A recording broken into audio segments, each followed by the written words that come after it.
¿Cree usted en los ángeles? Esos seres espirituales que actúan como mensajeros o guardianes entre lo divino y lo humano. Para algunos, son mensajeros de Dios, encargados de tareas específicas, proteger a los humanos, guiar almas o entregar mensajes divinos. Para otros, representan virtudes como la pureza, la compasión o la valentía. Incluso los más escépticos los asocian con figuras aladas en cuadros, imágenes y porcelana. Pero hay algo que muchos comparten desde la niñez y es la creencia en un ángel de la guarda. Una presencia protectora que nos guía y cuida durante la vida. Sin embargo, no importa si usted cree o no en ángeles como criaturas espirituales de otra dimensión, porque hoy le contaremos la historia de un ángel. Un ángel sin alas, sin poderes, sin espadas. No divino, no inmortal. Un ángel que vivió entre nosotros. Un ángel que murió en 2008, tras pasar gran parte de su vida en el anonimato. Un ángel de carne y hueso que le arrebató a la muerte más de 2.500 niños. Un ángel llamado Irena Sendler. Un ángel conocido como el Ángel de Varsovia. Bienvenidos al Arca del Saber, donde los secretos del pasado no se esconden. Aquí, cada historia es una puerta abierta al conocimiento. Si aún no lo has hecho, suscríbete y únete a este viaje. Dale un espacio a tu mente, porque el arca está a punto de abrirse. El siguiente video contiene imágenes reales del Holocausto. Aunque han sido seleccionadas con sumo respeto y sin intención de herir sensibilidades, algunas escenas podrían resultar impactantes. Nuestro objetivo no es generar morbo, sino honrar la memoria de las víctimas y mantener viva la verdad histórica. Es 1999 y 3 chicas de secundaria, Megan Stewart, Elizabeth Chambers y Sabrina Coons, deben entregar un trabajo relacionado con personas que hayan sido significativas para la humanidad. La tarea no es fácil, hay mucho de donde escoger, y tal es su indecisión que su maestra, Norma Jan Linder, les facilita una serie de archivos para que encuentren algo que les llame la atención. Van hojeando artículo tras artículo hasta que notan un pequeño recorte de un periódico. Es un artículo corto, casi insignificante, que habla de los horrores de la Alemania nazi, de los campos de concentración, de los hornos donde miles de seres humanos fueron quemados vivos, y del gueto de Varsovia. Ese temible lugar donde fueron básicamente encerrados y asesinados todos los habitantes judíos de la ciudad, en condiciones miserables, solo por el hecho de ser judíos. Pero lo que más les llama la atención es la historia de una mujer. Una mujer llamada Irena Sendler, a quien describen como el Ángel de Varsovia. El artículo menciona que esta mujer salvó a más de 2.500 niños de la muerte, de ser llevados a los campos de exterminio y de ser sometidos a los más atroces experimentos y torturas para luego ser quemados vivos. No se trata de una mujer armada de la resistencia polaca ni de una intrépida combatiente. No. Se trata de una chica sencilla, más bien pequeña y de apariencia débil. Y es ahí cuando deciden investigar un poco más sobre esta mujer. Lo que encuentran las deja fascinadas. Pero, permítanos llevarlo unos cuantos años atrás, a la Polonia ocupada por los alemanes. Más exactamente a Varsovia. Al terrible gueto de Varsovia. El gueto de Varsovia.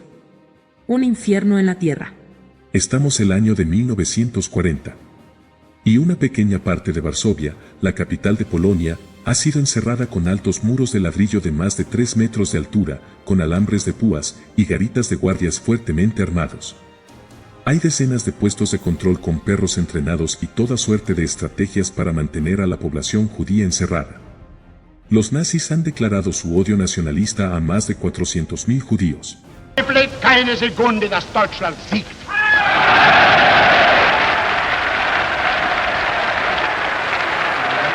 Hombres, mujeres y niños son encerrados en menos de 4 kilómetros cuadrados. Y no pasa mucho para que el hambre y las enfermedades reclamen vidas dentro de los muros. A diario, la falta de comida cobra sus víctimas. Y es que, no se trata simplemente de poca comida o de una ración diaria. Se trata de un pedazo de pan duro, con un poco de sopa cada 2 o 3 días, en el mejor de los casos. No hay agua. No hay servicios médicos. No hay recolección de basuras. Y es que no hay la voluntad de mantenerlos vivos. La estrategia es sencilla pero brutal. La estrategia nazi es dejar que mueran, lenta y brutalmente. Los jinetes del apocalipsis han caído sobre la ciudad de Varsovia. El jinete blanco de la conquista alemana ha sido seguido por el jinete rojo de la guerra. Pero ahora, sobre esas almas judías, encerradas de manera miserable, el tercer jinete galopa día tras día. El jinete negro del hambre no tarde en darle paso el cuarto jinete. El jinete de la muerte. Decenas de cuerpos sin vida empiezan a llenar las calles del gueto. No hay donde enterrarlos. No hay donde sepultar tantos cuerpos, y además, los cuerpos sin fuerza de los que a duras penas han sobrevivido, no tienen la fuerza para cavar un simple hoyo en el cual poder sepultar a su vecino, a su padre, a su madre o a sus hijos. Al hombre que ha muerto de frío extremo porque no ha tenido donde pasar las últimas noches. A la mujer que acaba de morir de sed, porque no hay agua que tomar. A la hija de alguien que alguien más atacó para robarle un trozo de pan. A la madre que muere desangrada porque al momento del parto no hay un médico que la atienda, o al recién nacido que ha muerto por falta de atención. Y los cuerpos permanecen ahí, como trofeos macabros del jinete pálido. Y luego, las enfermedades. El tifo. Ese asesino viral encuentra en esos cuerpos sin vida su mejor aliado para infectar a los que aún se han resistido a morir. Pero nadie puede ayudar. Y nadie quiere ayudar, porque tanto dentro, como en las afueras de la ciudad, se han pegado carteles en los que se lee que cualquier persona que ayude o trate de ayudar a los judíos será condenada a pena de muerte. Y con ella, toda su familia. Por tanto, cada ciudadano polaco no judío solo puede limitarse a mirar con horror, impotente ante la monstruosidad que se desarrolla frente a ellos. Es en este escenario de muerte y desolación, de maldad pura y desesperanza que aparece casi de la nada, casi como enviada por una fuerza divina, Irena Sendler. Pero déjenos llevarlo unos años más atrás, para conocer un poco mejor quién era Irena. Irena Stanislava Sendlerova. Los inicios. De origen polaco, nace el 15 de febrero de 1910.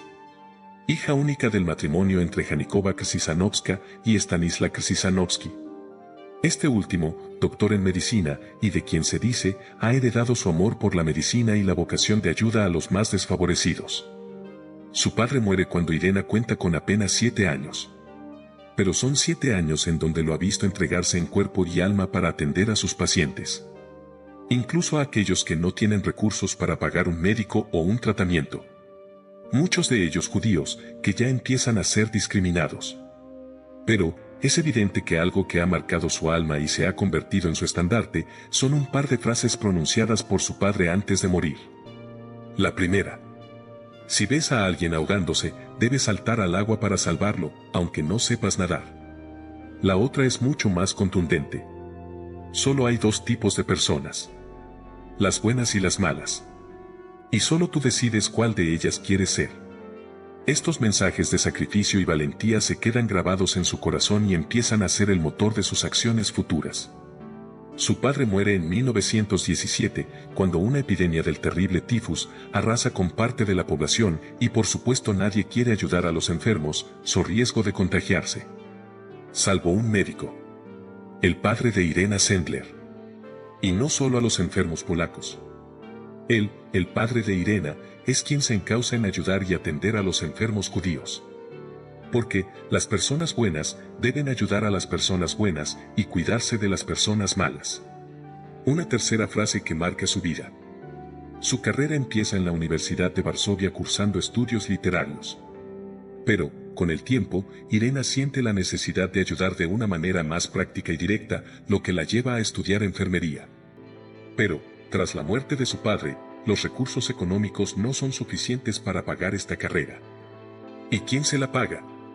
Por supuesto, la comunidad judía. Y es donde rápidamente empieza a destacar como una alumna aventajada y muy dedicada. Su vocación como enfermera no es simplemente un oficio, es una misión profundamente personal, basada en su firme creencia de que todos merecen una vida digna y cuidados, independientemente de su origen o religión. Pero también allí, se destaca por su oposición a la política de discriminación contra los judíos, a quienes se les obliga a sentarse en bancos separados, para que no se mezclen con los estudiantes polacos. Ella, Irena, en un acto de incipiente rebeldía, decide sentarse entonces, en esas mismas bancas, junto con sus compañeros de filiación judía. No le importa que ella sea polaca. No le importa que ella venga de una familia muy católica.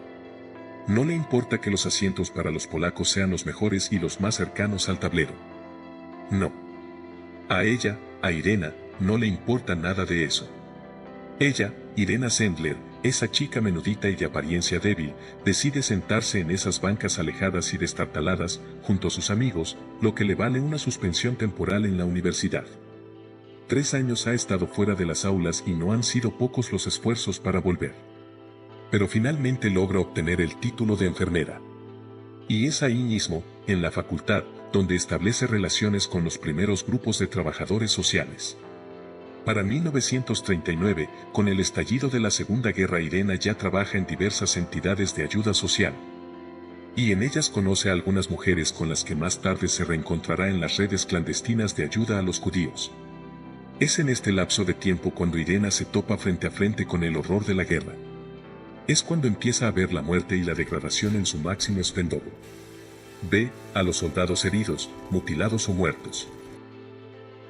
Ve los trozos de mujeres y niños que han saltado por los aires bajo un bombardeo. Es donde ve a sus amigos destrozados por las balas de una ametralladora. Y es donde ve cómo son encerrados cual bestias humanas en el gueto de Varsovia. Ella, Irena Sendler, para la época, tiene unos 30 años. De complexión pequeña, nada robusta, nada intimidante. Ella, una simple chica, no pretende tomar un fusil e irse a la resistencia a combatir. Ella, Irena Sendler, es enfermera, y su labor es salvar vidas. Y eso es lo que hace. El nacimiento de un ángel. Para 1943, la población judía de Varsovia ha sido brutal y sistemáticamente diezmada. De los más de 400.000 judíos solo quedan unos 90.000. Los demás han sido llevados a los campos de exterminio. Auschwitz, Treblinka y Belzec han afinado sus nefastos hornos para quemarlos vivos. Sí. Literalmente quemar vivos a miles de seres humanos. Hombres, mujeres y niños son sacados todos los días de Varsovia. Y no pierda de vista esto.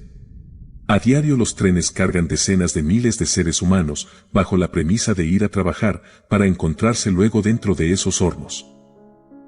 ¿Cuántos son en total? 688. Un tren ha partido de Berlín. Nos van a llevar a Auschwitz. Los necesitan para trabajar, lo dijeron bien claro. Su destino es la muerte. ¿Cuándo nos darán algo de comida? ¿Quién más tiene hambre? Sin embargo, en el gueto, esto no se sabe. Y pasan muchos meses antes de que la cruda realidad estalle en sus rostros. Algunas personas se han enterado ya de lo que los alemanes están haciendo. Y es ahí donde se empiezan a crear las milicias y las guerrillas polacas que más adelante se vendrían a conocer como los grupos de resistencia. Y aunque el castigo por desobediencia al ayudar a cualquier ciudadano judío es la muerte, existen algunos hombres y mujeres que se resisten a permitir esta infame masacre.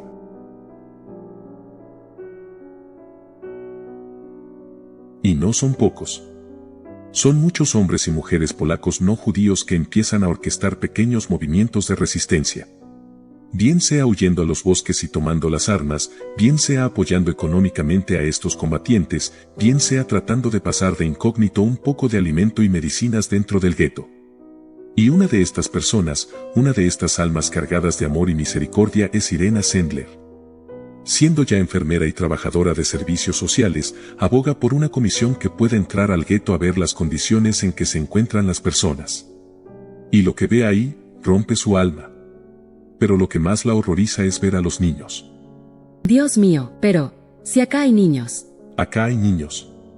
Esta comisión va a entrar al gueto para hacer una evaluación de las condiciones sanitarias y de salud.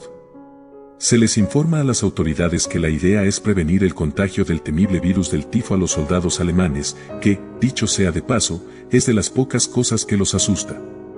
Es la única forma de que se les autorice el ingreso. Sin embargo, la preocupación es la población judía. Es ahí donde se da cuenta que no hay medicinas, no hay comida, no hay agua. No hay nada. Solo hay muerte. Y es ahí también donde se entera, luego de hablar con algunas personas, de los grupos de resistencia. Más específicamente del Segota. Segota es el nombre clave del Consejo de Ayuda a los Judíos, una organización clandestina polaca creada en 1942 con el objetivo de rescatar y ayudar a los judíos perseguidos por los nazis. Este grupo opera bajo el gobierno polaco en el exilio y está siendo crucial en la red de salvamento de niños y familias judías durante el Holocausto. Es una organización pequeña que comienza a infiltrarse de manera clandestina. Tío, podríamos esconderlos. Trae a tantos como puedas. No podéis hacer ningún ruido. Y sí, tal cual como ustedes y yo lo hemos visto en las películas. Con credenciales y documentos falsos, con nombres claves y con espías. Pero no para combatir. El Ségota solo trata de llevar comida y algo de medicinas. Y no pasa mucho tiempo para que Irena se dé cuenta que no puede rescatar a todos. Pero hará lo imposible por arrebatarle a la muerte a los niños. Y es cuando se convierte en la líder del Ségota. Esa chica menudita, de 30 años, toma la decisión de empeñar su vida en salvar a la mayor cantidad de niños. Es su carácter recio y su determinación lo que en pocas semanas la convierte en la líder del Ségota para la liberación de niños. Ella, y 9 personas más. Te encargarás de supervisar a los judíos. Tu supervivencia dependerá de ello. Un par de mujeres y unos hombres. Un mecánico, un albañil, una secretaria. Personas sencillas y humildes, pero de corazón fuerte. Y tal vez algo que no se conoce muy bien. Muchas religiosas y sacerdotes también están ayudando de manera clandestina. Varias religiosas están dispuestas a recibir a los niños. Varias familias polacas están también dispuestas a aceptar a esos pequeños, haciéndolos pasar por sus hijos o nietos, so riesgo de ser fusilados. Es entonces cuando Irena adopta el nombre clave de Yolanta. Este alias le permite moverse con más seguridad dentro de la red clandestina de Ségota, y tan es así, que muchos de los niños que logró salvar recordarán el nombre Yolanta, algunos sin saber en ese momento quién era realmente. Ahora, la líder del Ségota es Yolanta, y su misión, sacar a cuanto niño pueda, de los infames muros del gueto. No era ir a dar medicinas. No era ir a dar un almuerzo o a curar una herida. No era ir a dar un baño. Era entrar en ese infierno y arrebatarle a la muerte a cualquier niño que pudiera. No había tiempo de estrategias bien planeadas. No había tiempo de detalles. No. Había que sacarlos ahora porque cada día se los estaban llevando. Están muriendo miles de personas. Hasta los niños más pequeños. La estrategia. El juego de la vida y la muerte. Entrar cada día en el gueto es ya habitual para Irena. Con sus documentos que la acreditan como enfermera, ella y otros miembros de la Comisión de Salud pueden desplazarse por las para ese entonces miserables calles. Y es que entrar es relativamente fácil. Pero lo que se ha propuesto es un desafío a la muerte. Sacar niños escondidos, bajo la vigilancia de los guardias, es suicida. Así que hay que empezar a idear estrategias que les permitan hacerlo. Y no crea usted que había tiempo para andar planeando. Había que hacerlo ya. Porque ayer, cuando entró a una casa en donde había una familia con 5 personas, entre ellas 3 niños, hoy, cuando ha regresado, ya no hay nadie. Esas 5 personas, esos 3 niños, ya deben estar a bordo de un tren, rumbo a los hornos o las cámaras de gas. Ahora bien, sacar a los niños escondidos o camuflados era una cosa. Otra, convencer a los padres de entregar a sus hijos. Sí. Literalmente de entregar a sus pequeños sin la certeza de que con ello pudieran sobrevivir. ¿Cómo se le explica a una madre que se desprenda de su bebé, al que probablemente no volverá a ver, bien sea porque pueden ser descubiertos, o porque esa madre y ese padre van a morir en 1 o 2 días? Pero por cruda que sea la realidad, hay que enfrentarla con la verdad. Acá hay un niño. ¿Verdad? Vamos a sacarlo. No le podemos prometer nada, no le podemos asegurar que lo vamos a salvar, y no le podemos decir que ese bebé va a sobrevivir. Lo que sí le podemos asegurar es que, si se queda acá, va a morir. Algunas personas aceptan, otras se limitan a decirle que lo van a pensar. Y al día siguiente o a los 2 días, cuando Irena puede volver, ya no están. Y es que no hay tiempo. No hay planes perfectos. Solo acción, y es ahora o nunca. Pero ¿qué hacer con los pequeños a los que estas familias les han entregado? ¿Cómo sacarlos enfrente de las narices de los soldados alemanes? De los perros, y lo peor y más aterrador, enfrente de los espías judíos. Y es que algunos de ellos han decidido, por mero instinto de supervivencia, convertirse en soplones de los alemanes. Bien sea por un poco de comida, bien sea para retrasar su muerte, bien sea por lo que fuera. Hay judíos que se han aliado con los alemanes para delatar a sus propios amigos. Esos son los más peligrosos y pretender salvar a los niños es jugar a la ruleta rusa con la vida, pero no intentarlo es condenarlos a una muerte segura. Entonces surgen las ideas. A riesgo de su propia vida y de la vida de sus familias, este pequeño grupo de personas liderados por Irena comienza a crear estrategias. Una de las primeras es usar el temible virus del tifus, que como ya lo hemos mencionado, espanta a los alemanes. Entonces, empiezan a llegar una que otra ambulancia o un carro funerario. A la salida y bajo el control de los guardias que no dejan de inspeccionar cualquier cosa que salga del gueto, se les dice que esa ambulancia lleva a un enfermo terminal contagiado de tifus. O esa carroza fúnebre lleva el cuerpo de un hombre que ha muerto por esa misma causa. Y claro, ningún alemán digno va a permitir acercarse a un cuerpo contagiado por esa enfermedad propia de esos judíos. Tal era su odio y su desprecio por estas almas que ni siquiera pensaban en inspeccionar los carros. Pero también está su amigo, el plomero, con su gran caja de herramientas que entra junto con Irena para hacer un arreglo de las cañerías. Sí, esa cañería que se rompió porque esos desgraciados judíos destrozan todo. Y las aguas negras se están regando por todo lado y eso va a hacer que más enfermedades surjan y contagien a los alemanes. Y a la salida, ese plomero sucio y cubierto de aguas negras, al que, por supuesto los alemanes no se le acercan, dado que Irena ya les ha dicho que puede estar contagiado, saca su gran caja de herramientas. Y en ella va un pequeño. Un bebé se encuentra dentro de esa caja de herramientas, perfectamente acomodado y sedado. Un bebé que respira pausadamente. Un angelito que duerme ajeno al peligro que lo rodea. Y acá tenemos que hacer un paréntesis para explicar cómo es que logran sacar a muchos de esos pequeños entre cajas de madera, sacos de papas o bolsas de basura. Porque sí, así era como los lograban sacar. Y para ello, tanto Irena como una de las otras enfermeras usaban unas pocas gotas de una especie de somnífero para hacer que los pequeños duerman y no lloren o se muevan. Hasta ahí llegaba el ingenio de estos héroes para arrebatarle a la muerte a los niños. Pero eso no es suficiente. Sacar un niño por día, cuando cada día se llevan decenas, no es nada. Entonces llega el albañil. Con su carroza entra al gueto a retirar los escombros de las casas que han sido demolidas, y debajo de esos escombros, de esa pila de ladrillos y tejas, van, muy quieticos, un par de niños. Aguantando la respiración y tan calladitos como su alma se los permite. Y algún otro día, Irena aparece con un perro. Un gran pastor alemán, de esos mismos que usan los guardias y que han sido entrenados para atacar y destrozar a cualquiera que intente escapar o tan siquiera rebelarse. Pero, ¿qué hace esta simple enfermera con un perro de estos? La explicación que da es muy sencilla. Y es que ella, por ser polaca y tener que entrar a revisar a esta gente, se ve constantemente asediada para robarle lo poco que lleva. Y les dice, con toda la sangre fría que la caracteriza, que ya ha sido víctima de varios intentos de robo.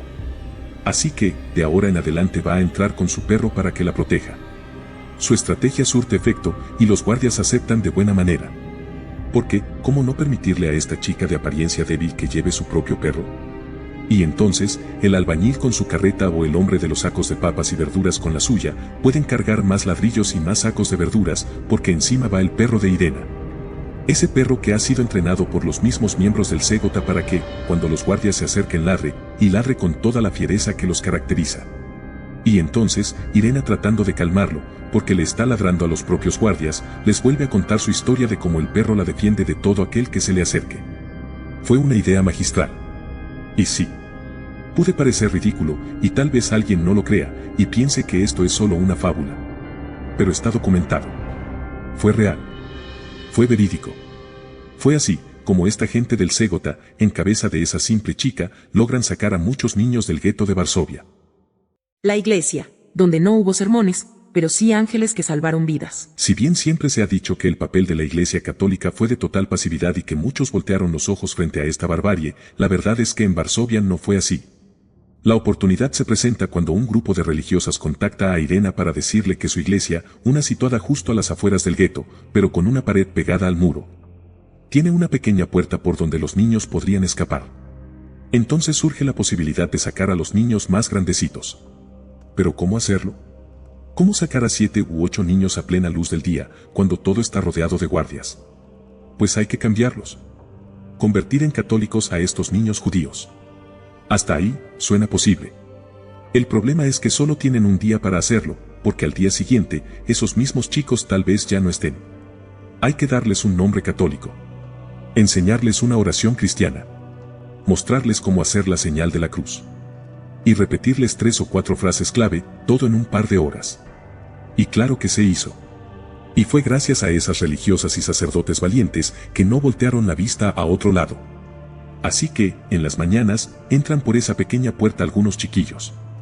Por la tarde, ya tienen un nuevo nombre y han aprendido lo básico para fingir una nueva fe. Y luego, al terminar la misa, algunas familias polacas. Sí. Polacas no judías. A las que ya Irena ha logrado convencer, salen por la puerta principal, con un nuevo hijo o hija, o incluso con un par de nuevos nietos. Y si algún guardia hace preguntas, ese niño responde con seguridad. Dice su nuevo nombre. Hace la señal de la cruz. Y sigue caminando, con su alma aún intacta y su cuerpo a salvo. De nuevo, gracias a esas almas valientes que tampoco fueron reconocidas. Religiosas, sacerdotes, familias polacas, que decidieron salvar a los inocentes, aun sabiendo que eso puede costarles la vida. Y así, cada día, un pequeño grupo de niños logran escapar de las garras de la muerte.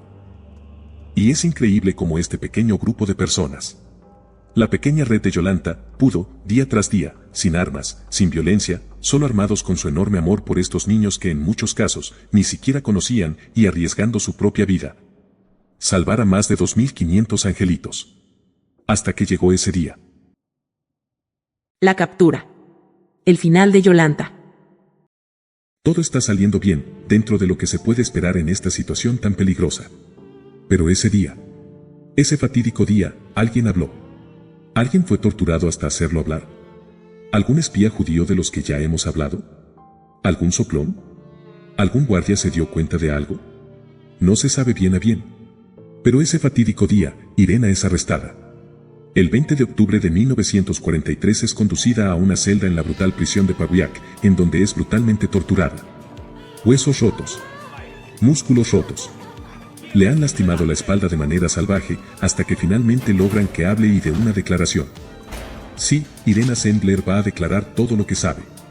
Y esta es su declaración. Yo soy una simple enfermera. Yo solo vengo acá, día tras día, a suministrar medicinas y atención médica a estas personas. Esas fueron sus palabras, tras cada golpe, tras cada corte en la piel, tras cada ruptura de sus músculos. Esas fueron sus palabras. Yo soy una simple enfermera. Yo solo vengo acá, día tras día, a suministrar medicinas y atención médica a estas personas. ¿Pueden ustedes imaginarse el horror que sufrió esta pequeña mujer, menudita y frágil, sometida por varios días a los gigantes oficiales alemanes? Pero no habla nada. No confiesa nada. No les dice nada. Porque ella sabe que, si habla, no solo está en juego su vida, sino la vida de sus amigos. La vida de las familias que recibieron a esos niños y la vida de esas mismas criaturas. ¿Cuántas personas hoy en día habrían hablado por menos de lo que pasó Irena? El caso es que después de varios días de tortura, logra convencer a estas bestias de que ella no sabe nada y de que probablemente ha sido una equivocación. Entonces, ¿hay que liberarla? No. La orden es fusilarla al día siguiente. Una simple enfermera menos no es nada. Al amanecer, entra un guardia que le da la orden de ponerse en pie y acompañarlo. Tan lastimada está, que el mismo guardia debe levantarla, dado que tiene un pie fracturado. La saca de la prisión y la conduce a las afueras, en donde generalmente llevan a los prisioneros que van a ser fusilados. Otro de los guardias pregunta que a dónde la lleva. Y, el primero le responde que debe ser conducida a un interrogatorio final. Irena sabe que eso no es verdad. Sabe que la llevan a ser ejecutada. Y lo sabe porque no la han vestido. Solo lleva un simple camisón y afuera está nevando. Unos pasos más adelante, el guardia toma su arma y le dice que comience a correr. Es típico. A veces los guardias se divierten disparando a los prisioneros mientras estos tratan de salvar su vida. Pero ella, correr. ¿Cómo va a correr? ¿Es que este guardia no ve que tiene un pie fracturado? Pero la orden se repite, y esta vez con más fuerza. Como puede, empieza a caminar hacia adelante. 1, 2, 3 pasos y no se oye el disparo. 10, 20 pasos más, nada. Unos pasos más y cae. Cae en un pequeño desnivel del terreno. Pero, ¿qué pasó? Cuando sus compañeros logran rescatarla y llevarla de nuevo a su casa, le dicen que han reunido dinero y han podido sobornar al guardia. Dinero que la misma comunidad polaca ha reunido. Sí. De nuevo la comunidad polaca. Los que no eran judíos. los que no estaban siendo asesinados, los que en teoría no tenían nada que ver. Esa comunidad polaca que no pudo mirar a otro lado y que se ha arriesgado por salvar a esos niños, había reunido el dinero para sobornar al guardia. Así que, ese mismo día, en la lista de muertos por fusilamiento, aparece el nombre de Irena Sendler como fusilada. Y sin embargo, después de que se ha recuperado, Irena sigue con su lucha. Un poco más de incógnito por obvias razones, pero hasta el último día en que la ocupación de Polonia terminara, y hasta el último día en que la Segunda Guerra terminara, Irena y su grupo de valientes han seguido con su misión. Y sí, son varios los héroes que siempre la han acompañado. ¿Y saben qué es lo triste? Que estos héroes sin capa, estos hombres y mujeres valientes, murieron en el anonimato. Y es que, aún terminada la guerra, no pueden decir nada. Aún terminada la guerra, están siendo perseguidos y asesinados, simplemente por haber pertenecido a la resistencia. Así que muchos pasarán al olvido y nadie sabrá nunca que arriesgaron o dieron su vida por salvarla de otros. Irena ha seguido su vida. Sigue siendo enfermera, trabajadora social y voluntaria de muchos centros de ayuda postguerra. Pero faltaba algo. Algo no se había revelado aún. Había un secreto. Los frascos de vidrio. El secreto del ángel. Pero, ¿y qué pasó con todos esos pequeños? ¿Se supo algo? ¿Sobrevivieron? Sí. La gran mayoría sobrevivió. No es una cifra exacta, pero se estima que fueron alrededor de 2.500 pequeños que lograron escapar de las garras de la muerte. Y es que Irena, pasado un tiempo después de la guerra, le hace entrega a un funcionario encargado de reunificar a las familias judías, los nombres de cada niño que fue salvado por el Ségota. Y es que ella, esa simple chica, esa mujer menudita, esa sencilla enfermera, había anotado el nombre de cada niño. El nombre hebreo real, el de sus padres reales, y los datos de la familia que los había recibido. Así como lo oye, cada niño tenía su papelito. Un simple papelito en que había anotado su historia. Y ese papelito fue a dar a cada uno de los tantos frascos de vidrio que ella, Irena, había ido enterrando en su propia casa bajo un árbol, con la esperanza de que algún día cada niño pudiera conocer quiénes fueron sus verdaderos padres y saber bien a bien quién realmente había sido. Ahora, ¿se imagina usted el riesgo tan terrible que eso suponía? ¿Se imagina lo que habría pasado si esa pequeña mujer hubiese hablado alguna palabra?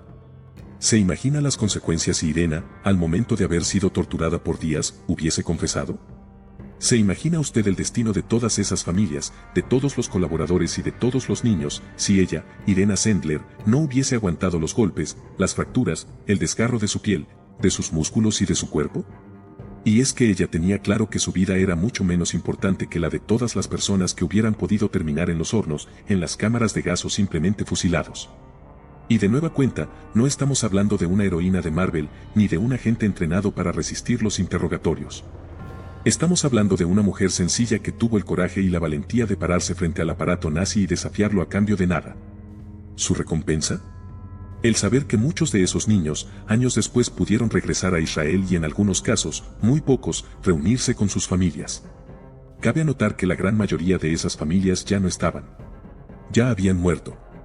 Pero todos pudieron recobrar su pasado y su identidad. Y muchos también se quedaron con sus familias adoptivas y vivir una vida normal, sabiendo que alguien llamado Yolanta había arriesgado su vida por ellos. Una de ellas fue Elżbieta Fikowska, una de las niñas rescatadas por Irena y que fue sacada del gueto cuando tenía solo 6 meses de edad, escondida en una caja de herramientas.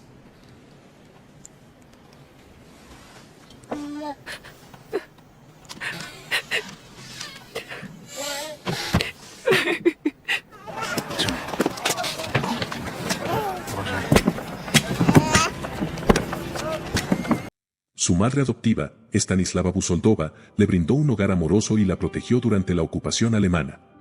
Elżbieta descubrió sus raíces judías a los 17 años y, con el tiempo, se convirtió en una activista comprometida en preservar la memoria del Holocausto. Fue presidenta de la Asociación de Niños del Holocausto en Polonia y dirigió el premio Irena Sendler. Además, Elżbieta cuidó de Irena en sus últimos años, hasta su muerte en 2008. Y aunque Elżbieta se encargó de hacer saber a muchas personas sobre Irena, su historia no fue muy conocida hasta hace poco. Sin embargo, en 1965, el pueblo judío la reconoce como justa entre las naciones. Un reconocimiento que el gobierno judío otorga a aquellas personas, no judías, que han aportado algo significativo a su pueblo. También fue postulada al Premio Nobel de la Paz en 2007, justo un año antes de su muerte. Y cabe destacar que el proceso de selección del Premio Nobel de la Paz es complejo y a menudo está influenciado por diversos intereses políticos y sociales. Y no lo ganó. Pero no era algo que ella le interesara. Nunca buscó la fama y nunca buscó el reconocimiento. Es más, cuando su historia empieza muchos años después a ser más conocida, se apenaba de las entrevistas a las que era invitada. Una de sus frases más célebres era: "No esperes el reconocimiento para hacer lo correcto". Y tal vez una de sus mayores alegrías en cuanto a esto es cuando se entera de un proyecto de 3 estudiantes. Sí, el proyecto de esas 3 chicas con el que comenzamos esta historia. Megan Stewart, Elizabeth Chambers y Sabrina Combs. Tan es así que pocos días antes de su muerte, logró reunirse y hablar con ellas. Irena Sendler. El ángel de Varsovia.